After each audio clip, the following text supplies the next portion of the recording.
Well, the spat between Twitter and Elon Musk hitting the boiling point as Twitter sued the billionaire yesterday to enforce the $44 billion agreement from Musk to buy the company. So what happens next?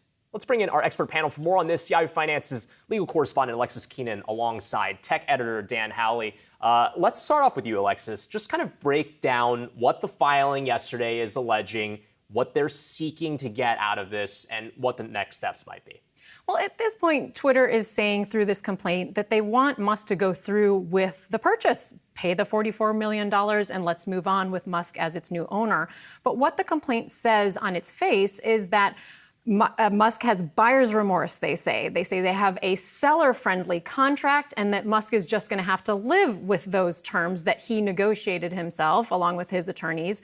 They say that that contract is not contingent upon whether or not the company shares the fake account information that Musk is asking for. And they also allege that Musk has breached the agreement itself on multiple other violations. They say that he's been disparaging the company publicly. They say that he was accumulating on Twitter. Nonetheless, they say that he was accumulating stock without disclosing it early on before the purchase and that he needed to disclose that to the SEC. And they also say that he has failed to give updates for his financing. So Twitter addressing those claims very specifically in its complaint. And they say that as to the claim that they didn't share that bot data, that Musk, before the contract twice, once on April 21st, said in a securities filing that his offer was no longer subject to business due diligence. And they also say later on April 24th that Musk's counsel sent a draft agreement saying that it was not contingent on that due diligence, but doesn't say that in the actual contract. So that's what the judge is going to have to look at. I heard somebody describe the language in this lawsuit as that of a jilted lover.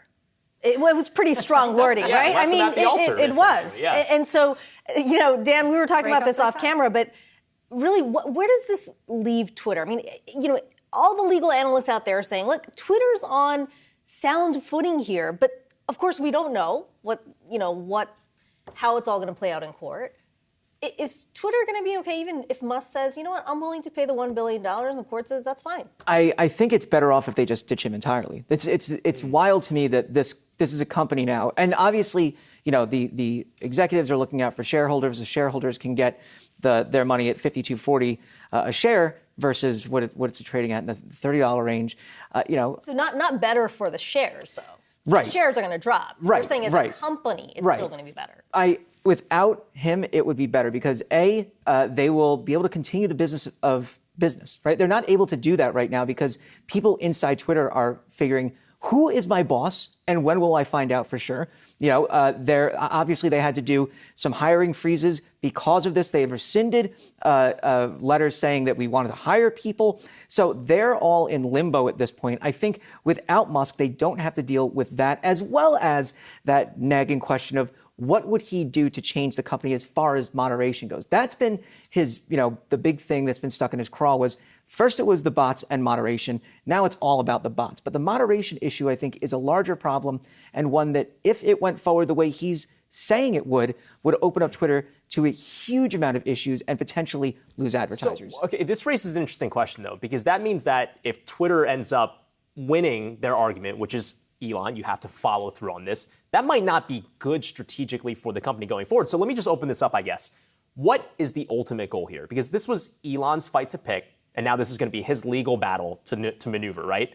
What's the end game here? What do you guys think is his end? That's the $1 million question, isn't it? I mean, we don't know. $1 billion question. $44 billion That's a lot of fees. Plus maybe damages, maybe more than that. One theory is that Musk really wants to expose the actual number of spam bots on Twitter. He's pushing really hard for that. He's trying to get this information exposed. Twitter has acknowledged in the complaint that it does not have a great methodology for figuring out what that number is. And yes, they have long been public about that fact, but it is spelled out there. And to Musk's point, they don't really have a very tight way of explaining that number. Now, here's, before you answer, Dan, here's sort of a contrarian take. I don't know, maybe it is a contrarian take. Hindenburg Research putting out a tweet today saying we've accumulated a significant long position in shares of Twitter. Twitter's complaint poses a credible threat to Musk's empire. And that's not a conversation we've necessarily heard. Everything is about how this is all going to hurt Twitter. Not how it would hurt Elon Musk. And I think, that leads to the question of, does he have his hands in too many different jars, right? He's got Tesla, he's got SpaceX, he's got, don't forget, the Boring Company, and Neuralink, and now Twitter, potentially, if Twitter can prove that he does have to buy the company. To me, this comes down to two things. It comes down to his own hubris, right? He wants to be proven right, and that he doesn't need to buy this company. He just wanted to essentially say, look at how many bots there are. Now, that goes back to when there were people impersonating Elon Musk on Twitter, hawking all these different crypto schemes, bilking people out of their own money, and then making Elon Musk himself look bad. But it also goes to the moderation issue that I was bringing up before, where he just doesn't want a muzzle on him, or what he sees as a muzzle on him, put on by Twitter. He wants to be able to say whatever he wants. And so that's, in my mind, where he wants this all to go, that he wants the moderation to be opened up so he can post whatever edgy memes he wants, and then essentially just say, look, I won. But now he just shot himself in the foot for $44 billion, potentially, seemingly, or $1 billion or more for damages. So, I mean, to me, this just seems like it was. He said it was all about free speech. Remember that? Yeah, it's not. The discussion now started? Now it's about bots. See, like it just feels like a child, this is like just a petulant child. Remarkably unfathomable exercise, I guess, for a billionaire to do. When you have that much money, it doesn't matter. Well, he's personally on the hook for $33.5 billion, which also affects potentially more of his Tesla stock and Tesla's price ultimately. So a lot at stake. Which means that you both will be very busy over the next few months, maybe longer. Alexis Keenan, Dan Howley, thanks so much for that.